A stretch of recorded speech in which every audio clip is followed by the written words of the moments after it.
ഈ യോഗം ഉദ്ഘാടനം ചെയ്ത മുൻ മേയർ കൂടിയായ ആരാധ്യായ ശ്രീമതി ചന്ദ്രിക അവർക്ക്, വേദിയിലുള്ള മറ്റ് വിശിഷ്ട വ്യക്തികളെ,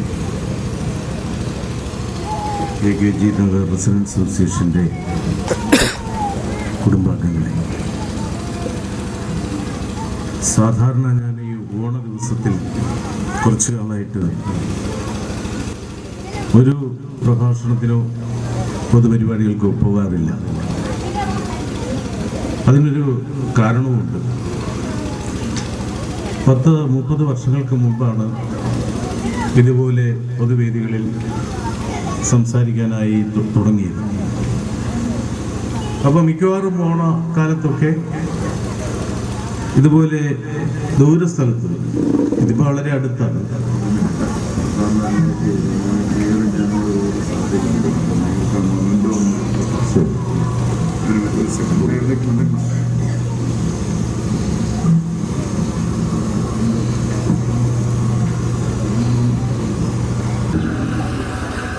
അവിടെ ചെല്ലുമ്പോൾ ആ നാട്ടിലുള്ള മുഴുവൻ ആളുകളും സിറ്റിയിലേക്ക് നമ്മുടെ ഓണാഘോഷം കാണാൻ വേണ്ടി, അവിടെ ഇട്ടിരിക്കുന്ന ബൾബുകൾ കാണാൻ വേണ്ടി 5 കിലോമീറ്റർ ചുറ്റളവിൽ മൈക്ക് സെറ്റ് വെച്ചിട്ടുണ്ട്.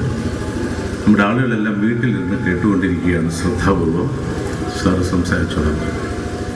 ഇതെല്ലാം കഴിഞ്ഞ് 4-5 പ്രഭാഷകന്മാർ കാണും. എല്ലാവരും പ്രസംഗിച്ച് തിരിച്ച് വരുമ്പോഴുണ്ട് ആളുകൾ ബൾബ് കണ്ടിട്ട് വളരെ സന്തോഷത്തോടെ തിരിച്ച്. അങ്ങനെ ഒരുപാട് അനുഭവങ്ങളായപ്പോൾ ഈ ബൾബുകളുടെ നാട്ടിൽ നിന്ന് നമ്മളെന്തിനാണ് ഈ ബൾബില്ലാത്ത സ്ഥലത്തേക്ക് പോകുന്നത് എന്നൊരു ചിന്ത തോന്നിയിട്ട് എനിക്ക് അടുത്ത കാലത്ത് ഞാൻ ഒരിടത്തും ഓണദിനങ്ങളിൽ പോകാറില്ല. പക്ഷെ പറഞ്ഞുവല്ലോ, ഐസക് വളരെ നിർബന്ധവും സ്നേഹത്തിൻ്റെ സ്വാധീനപൂർവ്വം പറഞ്ഞതുകൊണ്ട് എനിക്ക് തോന്നി ഇവിടെ വരാമെന്ന്. നിങ്ങൾ വന്നപ്പോൾ സന്തോഷം തോന്നുന്നു. കാരണം ഇവിടെ നിന്ന് ആരും ബൾബ് കാണാൻ പോയിട്ടില്ല. ബൾബ് ഇവിടെ തന്നെയുണ്ട്, ബൾബുമുണ്ട്, ആളുമുണ്ട്. ഓണത്തെക്കുറിച്ച് ഞാൻ പുതുതായിട്ടൊന്നും പറയുന്നില്ല, പ്രത്യേകിച്ചും പറയുന്നില്ല. കാരണം ഓണത്തെക്കുറിച്ച്, മഹാബലിയെക്കുറിച്ച്, മഹാബലിയുടെ ശൈലിയെക്കുറിച്ച്, അതിൻ്റെ എല്ലാ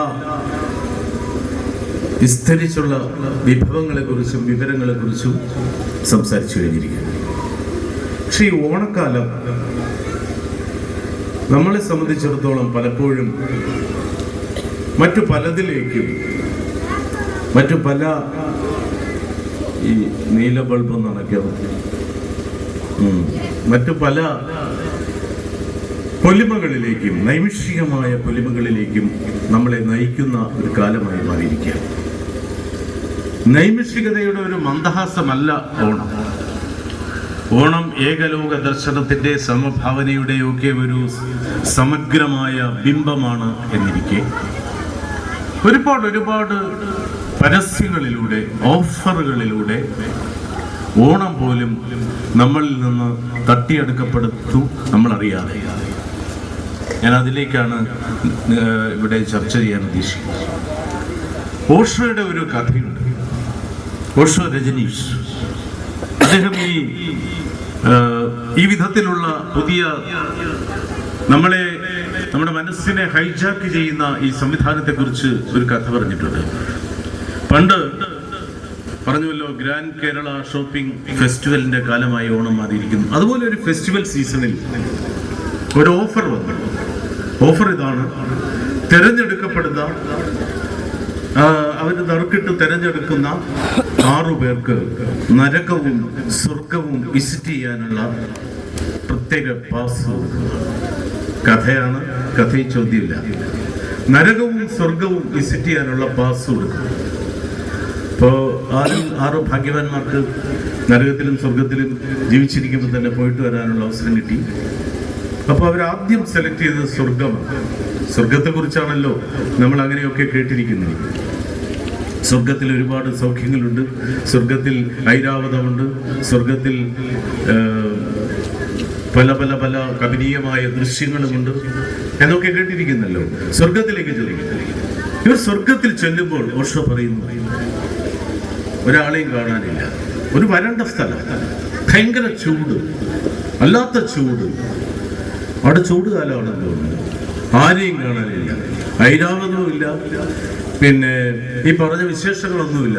ഒരു മധ്യവയസ്കയായ സ്ത്രീ ഒരു കുടവും കൊണ്ട് പോകുന്നു. ചിലപ്പോൾ തിലോത്തമയോ ഉർവശിയോ ആയിരിക്കും. വളരെ ബോറടിച്ച് പോയവർക്ക് സ്വർഗം കഴിഞ്ഞു. അപ്പൊ അവർ വിചാരിച്ചു, ഒരു ആശങ്കയോടെയാണ് നരകത്തിലേക്ക് പോകുന്നത്. കാരണം നരകം, സ്വർഗം ഇങ്ങനെയാണെങ്കിൽ നരകം എങ്ങനെയായിരിക്കും? നരകത്തിൽ ചെല്ലുമ്പോൾ വർണ്ണ വെളിച്ചം, ഇതുപോലെ നിയോൺ ബൾബുകളും, ഭയങ്കര ആഘോഷം. നരകത്തിൽ എവിടെ ആഘോഷം എന്ന് പറഞ്ഞാൽ ഏറ്റവും മോസ്റ്റ് മോഡേൺ ആയിട്ടുള്ള സംവിധാനങ്ങൾ നരകത്തിൽ എവിടെ? അവിടെ എന്തോ ഫെസ്റ്റിവൽ നടക്കുന്നത് പോലെ. ഫെസ്റ്റിവൽ ഒന്നുമല്ല, നരകം അങ്ങനെയാണ്. അവിടെ ഒരു ഭാഗത്ത് മഴ നൃത്തം നടക്കുന്നു, മഴ നൃത്തം. വേറൊരിടത്ത് പിന്നെന്തോ വലിയ പാർട്ടി നടക്കുന്നു. ബാറുകളൊക്കെ തുറന്നു വെച്ചിരിക്കുന്നു. ഭൂമിയിലാണ് ഇതിനൊക്കെ പ്രശ്നം. നരകത്തിൽ ബാറുകളൊക്കെ തുറന്നു വെച്ചിരിക്കുന്നു. ഈ പോയവർക്ക് ഭയങ്കരമായിട്ട് ഇഷ്ടപ്പെട്ടു. ചിലർ മഴ നൃത്തത്തിലൊക്കെ ഇടപെട്ടു. DJ പാർട്ടി നടക്കുന്നവരിടത്ത് ചിലർ അവിടെ കയറി ഭയങ്കരമായി. അപ്പോൾ അവര് മാറി നിന്ന് പറയുകയാണ്, നമ്മൾ കബളിപ്പിക്കുകയാണ്. വർഷങ്ങളായിട്ട് ഭൂമിയിലുള്ള മനുഷ്യരെ തെറ്റിദ്ധരിക്കുകയായിരുന്നു. സ്വർഗമാണ് സൗഖ്യങ്ങളുടെ, സംവിധാനങ്ങളുടെ ഏറ്റവും വലിയ സൗവർണ ലോകം എന്ന് പറയുകയും നരകം എന്ന് പറയുന്നത് ഏറ്റവും ഹീനമായ, ഏറ്റവും നമ്മളെ ദുഃഖിപ്പിക്കുന്ന, വേദനിപ്പിക്കുന്ന, പീഡിപ്പിക്കുന്ന ഒരു ഭാഗമാണ് എന്നൊക്കെ നമ്മളെ തെറ്റിദ്ധരിപ്പിക്കുകയായിരുന്നു. കണ്ടില്ലേ, നരകമാണ് സ്വർഗം, സ്വർഗമാണ് നരകം എന്നൊക്കെയുള്ള തിരിച്ചറിവോടെ അവർ തിരിച്ച് ആ വാഹനത്തിൽ കയറുമ്പോൾ ഒരു ഓഫർ കൂടി. ഇതിൽ നിന്ന്, ഈ 6 പേരിൽ നിന്ന് ഒരാളെ അവർ തെരഞ്ഞെടുക്കും. 6 പേർക്കും ആ നോമിനേഷൻ ഫില്ലപ്പ് ചെയ്യാം. അവർ ഏതാണ് പ്രിഫർ ചെയ്യുന്നത്? സ്വർഗമാണോ നരകമാണോ? സ്വർഗമാണെങ്കിൽ അങ്ങോട്ട്, നരകമാണെങ്കിൽ അങ്ങോട്ട്. തെരഞ്ഞെടുക്കുന്ന ആളിന് നേരെ എങ്ങോട്ട് വേണമെങ്കിലും പോവാം. ആരും ഒന്നും ആലോചിച്ചില്ല. എല്ലാരും നരകം തന്നെ മാറ്റി. നരകത്തിൽ മഴ നൃത്തമുണ്ട്, ബാറുണ്ട്, വേണ്ട സംവിധാനമുണ്ട്. ഈ പറഞ്ഞ ഉർവശിയെ രംഭയൊന്നും അവിടെ കണ്ടില്ല. പക്ഷെ ഇവിടെ ആകെ 5 പേരെ ഉള്ളെന്നാണ് പറയുന്നത്. ഇവിടെ 55 പേരെ ഇവിടെ തന്നെ കണ്ടു, ഒരു ഒറ്റ സ്ഥലത്ത്. മാത്രമല്ല, ഇവിടെ നിന്ന് പോയൊരു കാര്യം കൂടി ചെയ്തു. അതിന്റെ സംഘാടകരോട് ഒരു ആവശ്യം ഉന്നയിച്ചു. ഈ തെരഞ്ഞെടുപ്പ് വേണ്ട, ഞങ്ങൾ 6 പേർ ഭാഗ്യവാന്മാരാണല്ലോ, ഞങ്ങളിവിടെ വന്നല്ലോ, ഞങ്ങൾ 6 പേർക്കും ഈ സംവിധാനം നൽകണം. അവർ പറഞ്ഞു, അത് ബുദ്ധിമുട്ടാണ്. കാരണം നിങ്ങൾ തന്നെ സ്വർഗവും നരകവും ഒക്കെ ഓപ്റ്റ് ചെയ്തവർ കാണും, അതിന് ബുദ്ധിമുട്ടാണ്. അങ്ങോട്ടും ഇല്ല, അങ്ങനെയില്ല, ഞങ്ങളെല്ലാം ഒരു സ്ഥലം തന്നെയാണ് ഓപ്റ്റ് ചെയ്തിരിക്കുന്നത്, നരകം തന്നെയാണ് ഓപ്റ്റ് ചെയ്തിരിക്കുന്നത്. കഥയിൽ പറയുന്നു, ഓഷോ പറയുന്നു, 6 പേരും ഭൂമിയിൽ വന്നിട്ട് വേണ്ടപ്പെട്ട ബന്ധുമിത്രാദികളോടൊക്കെ യാത്ര പറഞ്ഞിട്ട് ചെയ്തു തീർക്കേണ്ട കാര്യങ്ങളൊക്കെ വേഗം ചെയ്തു തീർത്തിട്ട് സ്ഥിരമായി നരകത്തിലേക്ക് പോവുകയാണ്. 2ാമത്തെ തവണ അവർ നരകത്തിൽ ചെല്ലുമ്പോൾ നരകത്തിൽ ഈ പറഞ്ഞ കാഴ്ചകളൊന്നും കാണാനില്ല. നരകത്തിൽ ഈ പറഞ്ഞ എയർ കണ്ടീഷൻ ലൈഫില്ല, ബാറുകൾ കാണാനില്ല, മഴ നൃത്തമില്ല, ഒന്നുമില്ല. അവിടെയൊക്കെ കൂട്ട നിലവിളി കേൾക്കുന്നു. പല സ്ഥലത്തും നിലവിളി കേൾക്കുന്നു. ഒരിടത്ത് നിലവിളി കേട്ടിടത്ത് ഇവർ ചെന്ന് നോക്കുമ്പോൾ ഒരു മനുഷ്യനെ മുഴുവനായിട്ട് ഒരു വലിയ ചട്ടിയിലിട്ട്, എണ്ണ കാച്ചുന്ന ചട്ടിയിലിട്ട് വരട്ടുന്നു. എന്നിട്ട് ഒരാൾ വന്ന് ചോദിക്കുന്നു, അവൻ ചെയ്ത കുറ്റം എന്താണ്? പീഡനം. കമിഴ്ത്തിയിട്ട് വരട്ടാൻ പറഞ്ഞിരിക്കുക. വേറൊരിടത്തും അത് ആണി കുത്തി കയറ്റുന്നു, തീയിൽ വയ്ക്കുന്നു, ചുട്ടുകൊള്ളിക്കുന്നു. ഭയങ്കരമായ, ക്രൂരമായ, കപാലികമായ, പൈശാചികമായ പീഡനക്രമങ്ങൾ, പീഡനമുറകൾ. പോയ ആളുകൾ വയലൻ്റായി. അവരതിൻ്റെ അതിൻ്റെ ഏറ്റവും പ്രധാനപ്പെട്ട ആളിനെ പോയി കണ്ടിട്ട് പറഞ്ഞു, ഇത് വഞ്ചനയാണ്, ഇത് ചതിയാണ്, ഞങ്ങൾ കുടുംബമായിട്ട് കഴിയായിരുന്നു, നിങ്ങളുടെ ഈ സ്വർഗവും നരകവും ഒന്നും ഇല്ലെങ്കിലും ഞങ്ങളുടെ കുടുംബം, ഞങ്ങളുടെ ജീവിതം സ്വർഗതുല്യമായിരുന്നു. അതെല്ലാം ഇട്ടെറിഞ്ഞിട്ട് ഈ നരകത്തിൽ ഞങ്ങൾ നേരത്തെ വന്നപ്പോൾ കണ്ട ദൃശ്യങ്ങൾ കണ്ട് മതിമയങ്ങി ഞങ്ങളെല്ലാം ഉപേക്ഷിച്ച്, ഉറ്റവരെയും ഉടയവരെയും എല്ലാം ഉപേക്ഷിച്ച് ഞങ്ങൾ ഇവിടെ വന്നപ്പോഴുണ്ട് ഇവിടെ നിങ്ങൾ ചട്ടിയിലിട്ട് വരട്ടുന്നത് തെറ്റാണ്, ഇത് ക്രൂരതയാണ്, ഇത് വഞ്ചനയാണ്. അതിൻ്റെ അധികാരി പുഞ്ചിരിച്ചുകൊണ്ട് പറഞ്ഞു, സോറി സഹോദരന്മാരെ, നിങ്ങൾ അന്നിവിടെ വരുമ്പോൾ ഇവിടെ നരകത്തെക്കുറിച്ചുള്ള അഡ്വർടൈസ്മെന്റ് ഫിലിമിന്റെ ഷൂട്ടിംഗ് നടക്കുകയായിരുന്നു. നരകത്തെക്കുറിച്ചുള്ള അഡ്വർടൈസ്മെന്റിന്റെ ഷൂട്ടിംഗ് നടക്കുകയായിരുന്നു. നിങ്ങൾ അത് കണ്ടിട്ടായിരിക്കും ഓപ്റ്റ് ചെയ്തത്. അതാണ് അഡ്വർടൈസ്മെന്റ്. ഓഷോ ഈ കഥ പറയുന്നത് അഡ്വർടൈസ്മെന്റ് നൽകുന്ന മായികമായ, മാസ്മരികമായ, കാപട്യപൂർവകമായ ഒരു ലോകത്തെ നമ്മുടെ മുമ്പിൽ അനാവരണം ചെയ്യാനാണ്. നമ്മളത്തരം അഡ്വർടൈസ്മെന്റുകളുടെ പിന്നാലെയാണ്. ഓണത്തിന് എന്തെല്ലാമാണ് നമ്മളറിയാതെ നമ്മളെ കൊണ്ട് ചാടിച്ച് നമ്മൾ അതിൽപ്പെട്ട് നമ്മുടെ കയ്യിലിരിക്കുന്ന സമ്പത്തും നമ്മുടെ സമയവും എല്ലാം നഷ്ടപ്പെടുത്തുന്നു. സിനിമ പോലും ഒത്തിരി സിനിമകൾ, ഒത്തിരി കലാപരിപാടികൾ, ഒരുപാട് കമ്പോള വ്യവസായങ്ങൾ എല്ലാം ഈ ഓണക്കാലത്ത് നമ്മൾ അറിയാതെ നമ്മളെ വേട്ടയാടുക. കാബാലി എന്ന് പറഞ്ഞൊരു സിനിമയുടെ ഇറങ്ങിയില്ലേ? എൻ്റെ മകൻ എന്നെ നിർബന്ധിച്ച് കാബാലി കാണാൻ കൊണ്ടുപോയി. ഞാനും കൂടെ പോയി, അല്ലെങ്കിൽ വേറെ ആരുടെങ്കിലും കൂടെ പോകും. കാബാലി കാണാൻ ചെന്നപ്പോ നല്ല തിരക്കുണ്ട്. ഞാനിരുന്നതിന്റെ തൊട്ടടുത്ത് 2 സീറ്റ് ഒഴിഞ്ഞു കിടന്നു. സിനിമ ആരംഭിച്ചതിന് ശേഷമാണ് 2 ചെറുപ്പക്കാരവിടെ വന്നിരുന്നത്. ഇരുന്ന് ആ നിമിഷം തുടങ്ങിയ ഉറക്കമാണ് അവര്. ഉറക്കം എന്ന് പറഞ്ഞാൽ ഒരുത്തൻ കഴുത്തൊക്കെ ഒടിച്ചെന്റെ തോളത്തിട്ട് വന്നിരിക്കുകയാണ്. ഞാൻ കൂടെ എനിക്ക് കാബാലി കാണാൻ പറ്റുന്നില്ല. അവനെ നൂത്ത് നിർത്തുകയാണ്. പിന്നെ അവന്റെ പുറത്ത് പോകും, അയാളുടെ അപ്പുറത്തിരിക്കുന്ന ആളുടെ പുറത്ത് പോകുന്നു. അയാൾ പിന്നെ ഇങ്ങനെ ഇരുന്നാണ് കാബാലി കാണിക്കുന്നത്. ഈ കാബാലി എന്ന് പറയുന്ന സിനിമ തീർന്നു കഴിഞ്ഞിട്ട് ആളുകളെല്ലാം പുറത്തിറങ്ങുമ്പോൾ ഈ 2 കാബാലികളും ഉറക്കമാണ്. ഞാൻ വിചാരിച്ചു തട്ടി വിളിക്കാം, എന്തിനു വിളിക്കുന്നു. പിന്നെ വേറെ ആരോ തട്ടി വിളിച്ചപ്പോൾ അവർ കൈയൊക്കെ കുടഞ്ഞ് ഈ സിനിമ മുഴുവൻ കണ്ടവരെക്കാൾ സംതൃപ്തിയോടെ നടന്നു പോകുന്നു. എന്റെ സംശയം, ഇവരെന്തിനീ ടിക്കറ്റ് എടുത്ത് ഈ കഷ്ടപ്പെട്ട് ഇവിടെ വന്നിരിക്കുന്നു. ഇപ്പൊ ആരോ ആ സംശയത്തിന് മറുപടി പറഞ്ഞു, വെളിയിൽ നല്ല ചൂടാണ്, എയർ കണ്ടീഷനിലല്ലേ, ഒന്നുമില്ലേ. സിനിമകൾ അങ്ങനെയാണ്, സിനിമകളെ അങ്ങനെ തന്നെയാണ് പലരും കാണുന്നത്. ഈ കാപട്യത്തിന്റെ ലോകത്തിൽ നിന്ന് യാഥാർത്ഥ്യത്തിന്റെ ലോകത്തിലേക്ക് സഞ്ചരിക്കുവാനുള്ള പ്രേരണ നൽകുന്ന കനക സുന്ദരമായ ഒരു സന്ദർഭമാണ് ഓണം. നമുക്കിന്ന് ഏറ്റവും അധികം നഷ്ടം വന്നിരിക്കുന്നത്, നമുക്ക് ദാരിദ്ര്യമായി അനുഭവപ്പെടുന്നത്, ഇല്ലാതെ പോയിരിക്കുന്നത് എന്താണ്? ഇല്ലാതെ പോയിരിക്കുന്നത്, നഷ്ടം വന്നിരിക്കുന്നത് ഇവിടെ മറ്റൊന്നുമല്ല. പ്രിയമുള്ളവരെ, ഇത്തരം കുടുംബ സമ്മേളനങ്ങളിൽ ചർച്ച ചെയ്യേണ്ട ഏറ്റവും മർമ്മ പ്രധാനമായ വിഷയം സ്നേഹമാണ്, സ്നേഹദാരിദ്ര്യമാണ്. ഇവിടെ പട്ടിണി ഒരു വലിയ വിഷയമല്ല, ഇവിടെ തൊഴിലില്ലായ്മ ഒരു വിഷയമല്ല, ഇവിടെ അരക്ഷിതാവസ്ഥയും ഒരു വിഷയമല്ല. പക്ഷെ സ്നേഹം ചോർന്നു പോയിരിക്കുന്നു, സ്നേഹത്തിന്റെ ഖജനാവ് ചോർന്നു പോയിരിക്കുന്നു. നമ്മൾ ചില മരണ വീടുകളിലൊക്കെ പോകുമ്പോൾ ചില വീട്ടിൽ ഗ്രഹനാഥൻ വെളുപ്പിന് 7:30 വെളുപ്പിന് എഴുന്നേറ്റ് ആത്മഹത്യ ചെയ്തിരിക്കുന്നു. ആ വീട്ടിൽ നമ്മൾ ചെല്ലുമ്പോൾ, അടുത്ത ദിവസവും മറ്റോ ചെല്ലുമ്പോൾ, സ്വസ്ഥമായി ചെല്ലുമ്പോൾ ഭാര്യയോട് ചോദിക്കുമ്പോൾ ഭാര്യ പറയുന്നു, ഒരു പ്രശ്നവുമില്ലായിരുന്നു, വളരെ സന്തോഷമായിട്ട് ഇരിക്കുകയായിരുന്നു. കഴിഞ്ഞ രാത്രിയിൽ ഞങ്ങൾ 11 മണിക്ക് പിന്നെ സിംലയിൽ പോണോ ഡാർജിലിംഗിൽ പോണോ, NLC ഇതെടുത്തിട്ട് LTC എടുത്തിട്ട് എവിടെ പോകണമെന്ന് അദ്ദേഹം നിങ്ങളോട് ഓരോരുത്തരോടും ചോദിച്ചുകൊണ്ടിരിക്കുകയായിരുന്നു. ഇപ്പൊ ഞാൻ ഡാർജിലിംഗിൽ പോകണമെന്ന് പറഞ്ഞപ്പോ, മൗണ്ട് ഡെറാഡൂണിൽ പോകണമെന്ന് പറഞ്ഞപ്പോ, കുളുവിൽ പോകണമെന്ന് പറഞ്ഞപ്പോ, മണാലി പോകണമെന്ന് പറഞ്ഞപ്പോഴൊക്കെ അദ്ദേഹം അതിന്റെ എല്ലാം ഇങ്ങനെ സാധ്യതകളെ കുറിച്ച്, ടിക്കറ്റുകളെ കുറിച്ച് അവിടുത്തെ നെറ്റിലൊക്കെ നോക്കുകയായിരുന്നു. വളരെ സന്തോഷമായിട്ടിരിക്കുകയായിരുന്നു. അന്ന് ഏതാണ്ട് 12 മണിയോളം ഡാർജിലിംഗും സിംലയുമായിട്ടൊക്കെ ചർച്ച ചെയ്തുകൊണ്ടിരിക്കുകയായിരുന്നു. ഈ വെളുപ്പിന് 5 മണിക്ക് എഴുന്നിട്ട് അദ്ദേഹം ഇങ്ങനെ എന്തിനു ചെയ്യുമെന്ന് മനസ്സിലാകുന്നില്ല. ഞാൻ ചോദിക്കട്ടെ, ഒരു പ്രശ്നവുമില്ലാതെ ഡാർജിലിംഗിൽ പോകാൻ വേണ്ടി ഒരു മനുഷ്യൻ രാവിലെ എഴുന്നേറ്റ് ആത്മഹത്യ ചെയ്യുമോ? തൻ്റെ ജീവിതം അവസാനിപ്പിക്കുമോ? ജീവിതത്തിന്റെ എല്ലാ സൗഖ്യങ്ങളെയും, എല്ലാ പ്രതീക്ഷകളെയും, പ്രതീക്ഷയുടെ സമസ്ത നക്ഷത്രങ്ങളെയും എരിച്ചടയിക്കൊണ്ട് ജീവിതത്തിനോട് വിട പറഞ്ഞു പോകുമോ? നമ്മൾ ചിന്തിക്കേണ്ട ചോദ്യമാണ്. അദ്ദേഹത്തിന് അദ്ദേഹത്തിൻ്റെതായ പ്രശ്നങ്ങളുണ്ടായിരുന്നു, പുറത്തു പറയാനാകാത്ത പ്രശ്നങ്ങളുണ്ടായിരുന്നു. മനസ്സിനെ വല്ലാതെ ഗ്രസിച്ചുകൊണ്ടിരുന്ന, മനസ്സിന്റെ ഓരോ നിമിഷവും മനസ്സിന്റെ അറകളെ വല്ലാതെ ശ്വാസം മുട്ടിച്ചുകൊണ്ടിരുന്ന, ലീമസമാക്കിക്കൊണ്ടിരുന്ന പ്രശ്നങ്ങളുണ്ടായിരുന്നു. അത് സ്വന്തം ഭാര്യയോട് പോലും തുറന്നു പറയുവാൻ അദ്ദേഹത്തിന് അവസരം കിട്ടിയില്ല, അല്ലെങ്കിൽ സന്ദർഭങ്ങൾ അങ്ങനെ ആയിരുന്നില്ല. അതാണ് പ്രശ്നം. പരസ്പരം സംവദിക്കുവാൻ സാധിക്കാതെ പോകുന്ന ആധുനിക ജീവിതത്തിന്റെ നൈരന്തര്യത്തിന്റെ ഈ ഒരു കൃത്രിമമായ കുതിച്ചുചാട്ടമുണ്ടല്ലോ, ആ കുതിച്ചുചാട്ടമാണ് സ്നേഹം എന്ന് പറയുന്ന സുന്ദരമായ ആ സങ്കല്പത്തെയും ആ സത്യത്തെയും നിഷ്പ്രഭമാകുന്നത്.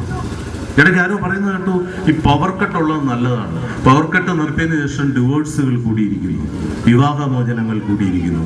പവർ കട്ട് വീണ്ടും വരണം. ഇടയ്ക്കൊരു ആൾ പറഞ്ഞതാണ്, ഞാൻ ചോദിച്ചു, പവർ കട്ടും വിവാഹമോചനവും തമ്മിൽ എന്ത് ബന്ധം? വിവാഹമോചനം പവർ കട്ട് കാരണം കൂടിയെന്ന് പറഞ്ഞാൽ പിന്നെയും നമുക്ക് മനസ്സിലാക്കാം. പവർ കട്ട് കാരണം വിവാഹമോചനം കുറയുന്നു എന്ന് പറഞ്ഞാൽ അദ്ദേഹം പറയുന്നു, അല്ല സുഹൃത്തെ, ഈ പവർ കട്ടുള്ള സമയത്താണ് ഭാര്യയും ഭർത്താവും കുട്ടികളും എല്ലാം ഒരുമിച്ചാണ്. ശരിയാണല്ലോ. പവർ കട്ട് വന്നു കഴിയുമ്പോൾ പിന്നെ ഒന്നും നടക്കില്ല. പിന്നെ TV വർക്ക് ചെയ്യില്ല, ടെലിവിഷൻ വർക്ക് ചെയ്യില്ല, കമ്പ്യൂട്ടർ വർക്ക് ചെയ്യില്ല, ഫാൻ വർക്ക് ചെയ്യില്ല, AC വർക്ക് ചെയ്യില്ല, ഒന്നും വർക്ക് ചെയ്യില്ല. ഇൻവെർട്ടറൊക്കെ ഉണ്ടെങ്കിലും എല്ലാം വർക്ക് ചെയ്യില്ലല്ലോ. അങ്ങനെ ഇവരെല്ലാം കൂടെ പുറത്തോട്ട് ഇറങ്ങുന്നു. എന്തൊരു ചൂടെന്ന് പറഞ്ഞ് പുറത്തോട്ട് ഇറങ്ങുമ്പോൾ ഭർത്താവ് ചോദിക്കുന്നു ഭാര്യയോട്, നീ ആ കുണ്ടറ കല്യാണത്തിന് പോയപ്പോഴേ, നിന്റെ മാമന്റെ മകളുടെ കല്യാണത്തിന് പോയപ്പോൾ എന്നെ ആരെങ്കിലും ചോദിച്ചോ? ഇപ്പോഴാണ് ചോദിക്കുന്നത്. കുണ്ടറ കല്യാണത്തിന് പോയി മാസം 1 ആയി. ഭാര്യയ്ക്ക് ഭയങ്കര ദേഷ്യം കേട്ടപ്പോൾ തന്നെ. കാരണം നല്ലപോലെ ഈ മനുഷ്യനെ വിളിച്ചതാണ്. മാമനും മാമിയും എല്ലാം കൂടെ അവിടെ നിന്ന് കാറ് പിടിച്ചു വന്ന് വിളിച്ചതാണ്. എന്നിട്ട് ഇയാള് എന്തോ ഒരു മീറ്റിംഗ് ഉണ്ടെന്ന്, ആവശ്യമില്ലാത്തൊരു മീറ്റിംഗ് ഉണ്ടെന്ന് പറഞ്ഞ് വന്നാതിരുന്നു. ഭാര്യ പറഞ്ഞു, നിങ്ങളെ ആരും അന്വേഷിച്ചില്ല. ഒരാൾ അന്വേഷിച്ചു, നിങ്ങൾ സുഖമില്ലാതെ ആശുപത്രി കിടക്കുകയാണെന്ന് പറഞ്ഞു, കാലൊടിഞ്ഞ് ആശുപത്രി കിടക്കുകയാണെന്ന് പറഞ്ഞു. ആ മനസ്സിന്റെ ദേഷ്യം തീർക്കുക, കാലൊടിഞ്ഞ് ആശുപത്രി കിടക്കുകയാണെന്ന് പറഞ്ഞു. അപ്പൊ ഭാര്യ ചോദിക്കുന്നു, അവർക്ക് പെട്ടെന്നൊരു കാര്യം ഓർമ്മ, അല്ല ബെനനാന്ന് ബ്ലഡ് ടെസ്റ്റ് ചെയ്യാൻ പോയല്ലോ, എങ്ങനെയുണ്ട് റിസൾട്ട്? ഞാൻ ചോദിക്കാൻ വിട്ടുപോയി, എങ്ങനെയുണ്ട്? കൊളസ്ട്രോൾ എങ്ങനെയുണ്ട്? ഷുഗർ എങ്ങനെയുണ്ട്? ഇതൊക്കെ ചോദിക്കുന്ന സമയം പറഞ്ഞതുപോലെ പവർ കട്ട് സമയത്താണ്. അപ്പൊ മകള് പറയുന്നു, അച്ഛാ, ഇന്ന് സ്കൂളിലിരിക്കുമ്പോൾ ടീച്ചർ പറഞ്ഞു എന്നെ ഒരു ഐ ഡോക്ടറെ കാണിക്കണമെന്ന്, ഒരു കണ്ണാശുപത്രി കാണിക്കണമെന്ന് പറഞ്ഞു. എനിക്ക് ആദ്യം ഞാൻ ബേക്കിലിരിക്കുകയായിരുന്നു. എനിക്ക് ബോർഡിൽ ടീച്ചർ എഴുതിയിടുന്ന ഒന്നും കാണാൻ വയ്യ. ടീച്ചർ ഫ്രണ്ടിലിരുത്തി, ഇപ്പോഴും കാണാൻ വയ്യ. ഇങ്ങനെ ഒരു കണ്ണാശുപത്രിയിൽ കൊണ്ടുപോയി കാണിക്കണമെന്ന് പറഞ്ഞു. കുട്ടിക്ക് അത് പറയാനും അവസരം കിട്ടുന്ന അപ്പോഴാണ്. പറഞ്ഞുവല്ലോ, സ്നേഹം ഇല്ലാതെ പോകുന്ന ഒരു സമയം. കുമാരനാശന്റെ പ്രസിദ്ധമായൊരു ഖണ്ഡകാവ്യമുണ്ട്, ലീല എന്ന് പറഞ്ഞു. ലീലയ്ക്ക് ഇഷ്ടമില്ലാത്ത ഒരു ഭർത്താവിനോടൊപ്പം വിവാഹം കഴിച്ചയക്കുകയാണ്. ലീല അവിടെ ചെന്നിട്ട് ഈ ഭർത്താവുമായിട്ട് ജീവിക്കുന്ന ആ ഒരു ശൈലി, ആ ഒരു രീതി കുമാരനാശൻ പറയും. ഘടന പതി വിലാസി ചെയ്യിലും പിടമൃഗ നേത്ര കൃപാർദ്രയാകിലും സ്ഫുടം അകമലിയാതമെവിനാൾ തട്ടശില പോലെ തരങ്കലിലെ എന്ന് പറഞ്ഞാൽ, ഭർത്താവായ ആ വണിഗുരൻ, അയാൾ അത്ര സുന്ദരനൊന്നുമല്ലെങ്കിലും ഭർത്താവ് ചെയ്യേണ്ടതായ എല്ലാ ധർമ്മങ്ങളും ചെയ്യുന്നുണ്ട്, ഘടന ചെയ്യുന്നുണ്ട്, വിലാസിയാവുന്നുണ്ട്. ഘടന പതി വിലാസി ചെയ്യിലും അവളും വളരെ ആർദ്രയാണ്, അവളും വളരെ സ്നേഹസമ്പന്നയാണ്, എല്ലാവിധമായ വൈകാരിക തീഷ്ണതകളുമുള്ള പെണ്ണ് തന്നെയാണ്. പീഡമൃഗ നേത്ര കൃപാർദ്രയാകിലും സ്ഫുടം അകമലിയാതമെവിനാൾ, അവളുടെ മനസ്സലിയുന്നില്ല. ഏതുപോലെ തടശില പോലെ തരംഗലിയിലെ. നമ്മൾ സമുദ്രത്തിൽ ചെല്ലുമ്പോൾ, ഈ കടൽ പുറത്ത് ചെല്ലുമ്പോൾ തിരകളിങ്ങനെ വന്ന് അടിക്കുമ്പോൾ അതിനിടയ്ക്ക് ചില ശിലാഖണ്ഡങ്ങൾ കിടക്കും. ഒരു ശക്തമായ തിരയിൽ അത് അങ്ങോട്ട് മറിയുകയും ആ തിര തിരിച്ചു പോകുന്നതിന്റെ ആ പ്രഹര ശേഷിയിൽ തിരിഞ്ഞു പോവുകയും അങ്ങോട്ടും ഇങ്ങോട്ടും തിരിഞ്ഞും മറിഞ്ഞും കിടക്കുന്ന ആ ശിലാഖണ്ഡം പോലെ അവൾ കിടക്കുന്നു എന്ന് ധന്യാത്മകമായി കുമാരനാശൻ പറയുന്നു. ഈ കവിത കുറച്ചുകൂടെ മുന്നോട്ട് പോകുമ്പോൾ അദ്ദേഹം പറയുന്ന ഹൃദയസ്പർശിയായ ഒരു വരിയുണ്ട്. ഒരു ഉഷസ്സിൽ ഇതുപോലെ കിടന്നുറങ്ങി നേരം പുലരുന്നു. ഒരു ഉഷസ്സിൽ, ഒരു പ്രഭാതത്തിൽ അവളുടെ ശയനീയ ശായിയായിരുന്നവൻ ഉണർന്നിടാതെയായി. കൂടെ കിടന്നയാൾ ഉണരുന്നില്ല. അപ്പോൾ ലീലയ്ക്കറിയില്ല എന്തുകൊണ്ടാണ് അയാൾ ഉണരാത്തത്. അയാൾക്ക് എന്താണ് കഴിഞ്ഞ രാത്രിയിൽ സംഭവിച്ചതെന്ന് ലീലയ്ക്കറിയില്ല. അയാൾക്ക് എന്ത് അസുഖമുണ്ടായിരുന്നു ലീലയ്ക്കറിയില്ല. എന്ത് മാനസിക വിക്ഷോഭങ്ങൾ ഉണ്ടായിരുന്നു ലീലയ്ക്കറിയില്ല. ഈ ലീലയുടെ അവസ്ഥയിൽ പുതിയ സമൂഹവും നമ്മുടെ കാലഘട്ടവും നമുക്ക് ചുറ്റുമുള്ള ജീവിതങ്ങളും മാറിക്കൊണ്ടിരിക്കുന്നു. അതാണ് നമ്മൾ ആലോചിക്കേണ്ട, ഇത്തരം സന്ദർഭങ്ങളിൽ ചർച്ച ചെയ്യേണ്ട, തിരുത്താൻ കഴിയുമെങ്കിൽ തിരുത്തേണ്ട വിഷയം. നമ്മളിവിടെ ഒത്തുകൂടിയിരിക്കുന്നു. ഇതൊരു നല്ല തുടക്കമാണ്. ഇതൊരു തുടക്കമാണ് എന്ന് തന്നെ ഞാൻ പറയട്ടെ. ഓണത്തിന്റെ പേരിൽ മറ്റെങ്ങും പോകാതെ, ഇപ്പോൾ ഓണം എന്ന് പറയുമ്പോൾ ആളുകൾ പുറപ്പെട്ടു പോകുന്ന സമയമാണ്. ഏതെങ്കിലും വിദൂര സ്ഥലങ്ങളിലേക്ക്, രാജസ്ഥാനിലേക്ക്, അല്ലെങ്കിൽ അതുപോലെയുള്ള, രാജസ്ഥാൻ ഒരു മരുഭൂമിയാണ്, മരുഭൂമിയിലേക്ക് ഒക്കെ ആളുകൾ പോവുക, എവിടെയെങ്കിലും പോവുക, ഈ നാട് വിട്ട് എവിടെയെങ്കിലും ഈ ദിവസങ്ങളിൽ പോവുക എന്ന് പറയുന്നത് ഒരു സംസ്കാരത്തിന്റെ ഭാഗമായിരിക്കും. നിങ്ങൾ ഇവിടെ തന്നെ കഴിഞ്ഞുകൊള്ളും. ഇവിടെ വെറുതെ കഴിഞ്ഞുകൊള്ളുകയല്ല. ഇവിടെ ഈ സന്ധിക്ക്, തിരുവോണത്തിന്റെ ഈ എല്ലാ നിറവുകളുമുള്ള ഈ സന്ധിയിൽ നിങ്ങൾ ഒത്തുകൂടിയിരിക്കുന്നു. നിങ്ങൾ ഇവിടെ മത്സരങ്ങൾ സംഘടിപ്പിച്ചിരിക്കുന്നു. ഇത് കഴിഞ്ഞുള്ള എല്ലാവിധമായ സമ്മോഹന നിമിഷങ്ങളെയും സ്വന്തമാക്കാൻ ശ്രമിക്കുന്നു. ഇതൊരു നല്ല തുടക്കമാണ്. ഈ ഒത്തൊരുമയാണ് ഓണത്തിന്റെ സന്ദേശം. പറഞ്ഞുവല്ലോ, രണ്ട് തരത്തിലുള്ള ആളുകളൊന്നുമില്ല. നേരത്തെ ഇവിടെ ശ്രീമതി ചന്ദ്രിക പറഞ്ഞതുപോലെ ഏകലോകമാണ് നമുക്ക് വേണ്ടത്. ചങ്ങമ്പുഴയെ കുറിച്ച് പറഞ്ഞു. ചങ്ങമ്പുഴയാണ്, ഞാൻ പറയും, ഏറ്റവും വലിയ വിപ്ലവ കവി ചങ്ങമ്പുഴയാണ്. ഏറ്റവും അധികം റൊമാൻറ്റിക് ആയിട്ട് വരികൾ എഴുതിയിട്ടുള്ളപ്പോഴും ഏറ്റവും റൊമാൻറ്റിക് ആയിട്ട് പ്രണയലോലായ ഓമലെ നിന്നടുത്തിരവിലെന്നു ഞാനെത്തും എന്നൊക്കെ പ്രണയലേഖനം കൊടുക്കുന്ന സ്വഭാവത്തിൽ കവിത എഴുതിയിട്ടുണ്ടെങ്കിലും, പ്രണയലോലനായ ഓമലെ നിന്നടുത്തിരവിലെന്നു ഞാനെത്തും, മണിയറവാതിൽ അടച്ചിരുന്നാലും അകത്തു വന്നു ഞാൻ നിൽക്കും, അധരമൽപ്പവും അനങ്ങിടാതെ ഞാൻ നിന്നെ വിളിച്ചു നിന്നെ ഉണർത്തും, അതുലേ നീ പോലും അറിയാതെ നിന്നെ പുണർന്ന് ഞാൻ ഉടൻ പോരും എന്നൊക്കെയുള്ള മധുരോദാരങ്ങളായ മദനസുന്ദരങ്ങളായ കവിതകൾ എഴുതിയ ചങ്ങമ്പുഴ ഏറ്റവും വലിയ വിപ്ലവ കവിയാവുന്നത് അദ്ദേഹത്തിന്റെ 4 വരികൾ കൊണ്ടാണ്. വിത്തനാഥന്റെ ബേബിക്ക് പാലും നിർധന ചെറുക്കൻ ഉമിനീരും ഈശ്വരേച്ഛയല്ല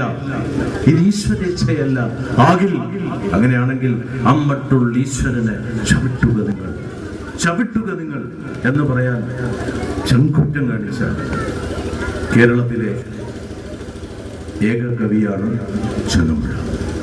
ഈ ചങ്ങമ്പുഴ വിരൽ ചൂണ്ടുന്നത് ഓണത്തിന്റെ സഹോദര്യത്തിലേക്കാണ്, ഓണത്തിന്റെ ഏകലോക ദർശനത്തിലേക്കാണ്, ഓണത്തിന്റെ സമഭാവനയുടെ ശാശ്വത വിസ്മയത്തിലേക്കാണ്. ആ വിധത്തിലുള്ള ഓണനാടുകളിൽ ഇത്തരം റെസിഡൻസ് അസോസിയേഷന്റെ കൂട്ടായ്മകൾക്കുള്ള സുഗന്ധം അത് അനിർവചനീയമാണ് എന്ന് പറയുവാൻ ഞാൻ ആഗ്രഹിക്കുകയാണ്.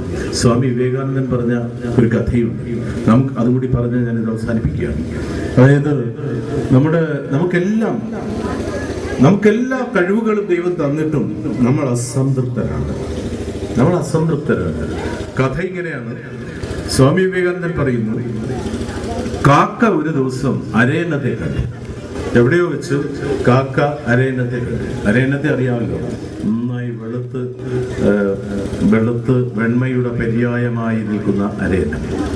കാക്ക അരയന്നത്തോട് പറഞ്ഞു, അല്ലയോ അരയന്നം, എന്തൊരു ഭാഗ്യവതിയാണ് നിങ്ങൾ, എന്തൊരു ഭാഗ്യവതിയാണ്, എന്താ നിറം, എന്താ പരിശുദ്ധി, എന്താ വെണ്മ, എത്ര സുന്ദരിയായിരിക്കുന്നു, ഈ വെളുത്ത ഈ മേനി അഴകിൽ നീ എത്ര സുന്ദരിയായിരിക്കുന്നു, ഞാൻ കണ്ടില്ലേ കീലുപാട്ടയിൽ വീണതുപോലെ ഇരിക്കുന്നു.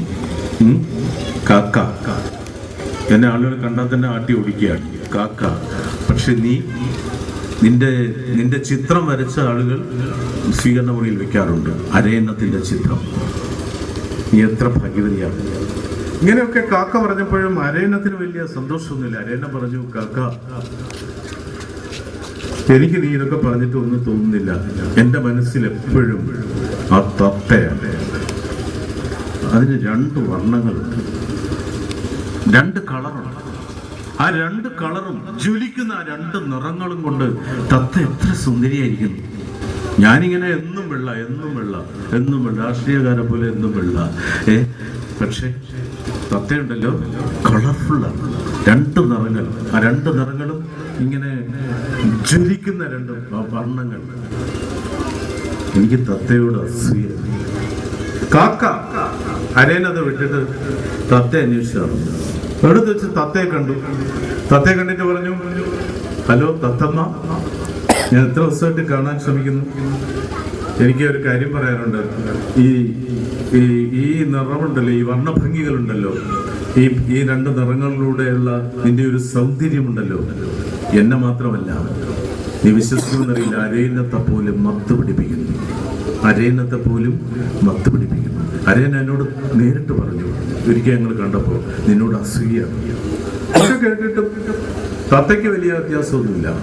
തത്ത അത് വളരെ ഇൻഡിഫറൻ്റ് ആയിട്ട് കേട്ടിരിക്കുന്നു. അപ്പൊ കാക്ക ചോദിച്ചു, എന്താ നീ ഒന്നും മിണ്ടാത്ത, എന്താ നിന്റെ ഒരു മൂഡ് ഓഫ് പോലെ, ഇത്രയൊക്കെ ഞാൻ പറഞ്ഞിട്ടും? തത്ത പറഞ്ഞു, നീ ഇതൊക്കെ പറഞ്ഞെങ്കിലും എനിക്കൊന്നും തോന്നുന്നില്ല. കാരണം നീ മയിലിനെ കണ്ടിട്ടുണ്ടോ? മയിൽ എത്ര വർണ്ണങ്ങളാണ്. മയിൽ പീലി വിരിച്ചാടുന്ന കണ്ടിട്ടുണ്ടോ? മയിൽ പീലി നൃത്തം എന്തൊരു വിസ്മയമാണ്, എന്തൊരു സൗന്ദര്യ പ്രപഞ്ചമാണ്, എന്തൊരു ആഹ്ലാദകരമായ അനുഭവമാണ് മയിൽ.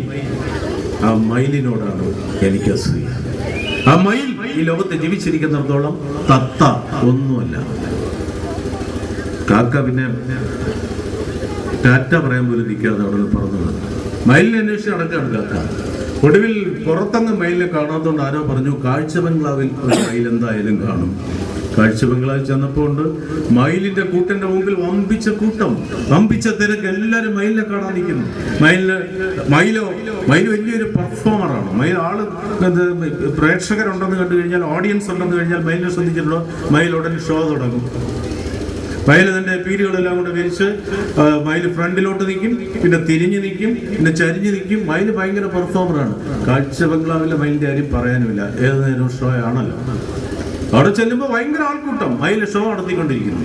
പീലികളെല്ലാം കൂടെ വിരിക്കുന്നു, എല്ലാം കൂടെ വലിച്ചു കൂട്ടുന്നു, തിരിഞ്ഞു നിൽക്കുന്നു, വീണ്ടും വിരിക്കുന്നു, ഭയങ്കര ഷോ. ആളുകൾ കൈയടിക്കുന്നു, ചിലതെന്തൊക്കെ അരിമണികൾ വിതറുന്നു. എല്ലാം കഴിഞ്ഞ് മയിൽ ശാന്തമായപ്പോൾ കാക്ക എന്നിട്ട് പറഞ്ഞു, വല്ലാത്ത ജന്മം തന്നെ മയിൽ, വല്ലാത്ത ജന്മം തന്നെ, ഈശ്വരൻ അനുഗ്രഹിച്ച ജന്മം തന്നെ. എന്തൊരു ഭാഗ്യവതിയാണ്.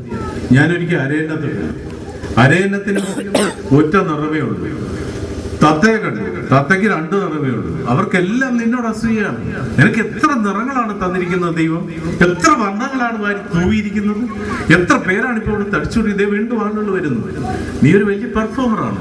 നിനക്ക് ഈശ്വരൻ ഏറ്റവും അനുഗ്രഹീതമായ സിദ്ധികൾ സമ്മാനിച്ചിരിക്കുന്നു. ഭയങ്കരം തന്നെ, ഗംഭീരമായിരിക്കും. മയില് രൂക്ഷമായിട്ട് കാക്കയെ നോക്കിയിട്ട് പറഞ്ഞു, കാക്ക, നിനക്കറിയാമോ എൻ്റെ വിഷമം? ഞാനിന്ന് രാവിലെ തുടങ്ങിയാണ് ഈ പരിപാടി. ഈ ഭാഗത്തെ മസിൽസൊക്കെ വല്ലാതെ കഴിച്ചുകൊണ്ടിരിക്കുകയാണ്. എത്ര ദിവസമായിട്ട്, എത്ര മാസമായിട്ട്, എത്ര വർഷമായിട്ട് ഞാൻ ഈ കൂട്ടിൽ കഴിയുന്നു. മയിലായിപ്പോയതുകൊണ്ടാണ്.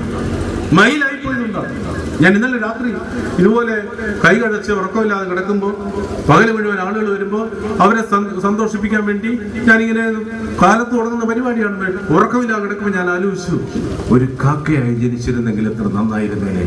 നീ നോക്ക്, ഈ ഒറ്റ കൂട്ടിൽ പോലും ഒരു കാക്ക പോലും ഇല്ല. കാക്കയ്ക്ക് സ്വന്തമായിട്ട് പറന്ന് നടക്കാമല്ലോ. അതാണ് മഹാകവി പറഞ്ഞത്, ബന്ധുര കാഞ്ചന കൂട്ടിലാണെങ്കിലും ബന്ധനം തന്നെ പാരിൽ. അപ്പോൾ സ്വാമി വിവേകാനന്ദൻ തന്റെ അനുയായികളോട് ഈ കഥ പറഞ്ഞിട്ട് ചോദിക്കുന്നു, നമ്മളെല്ലാം അസംതൃപ്തരാണ്. നമുക്കുള്ള കഴിവുകൾ നമ്മൾ തിരിച്ചറിയാതെ മറ്റുള്ളവരുടെ കഴിവുകൾ നോക്കി അസൂയപ്പെട്ട് നമ്മുടെ സമയം നിഷ്ഫലമാക്കി കളയുന്നു. ഇതിനേക്കാളും സുന്ദരമായി കുഞ്ചൻ നമ്പ്യാർ പറഞ്ഞില്ലേ, കയ്യിലിരിക്കും കനകമുപേക്ഷിച്ച് ചീയം തേടി നടപ്പവരുണ്ട്.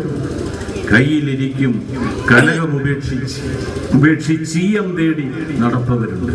ആ വിധത്തിലുള്ള വ്യർത്ഥമായ സങ്കല്പങ്ങളിലൂടെ ജീവിതം വ്യർത്ഥമാകാതിരിക്കുവാനുള്ള സന്ദേശമാണ് ഈ ഓണദിനത്തിൽ എനിക്ക് നൽകാനുള്ളത്.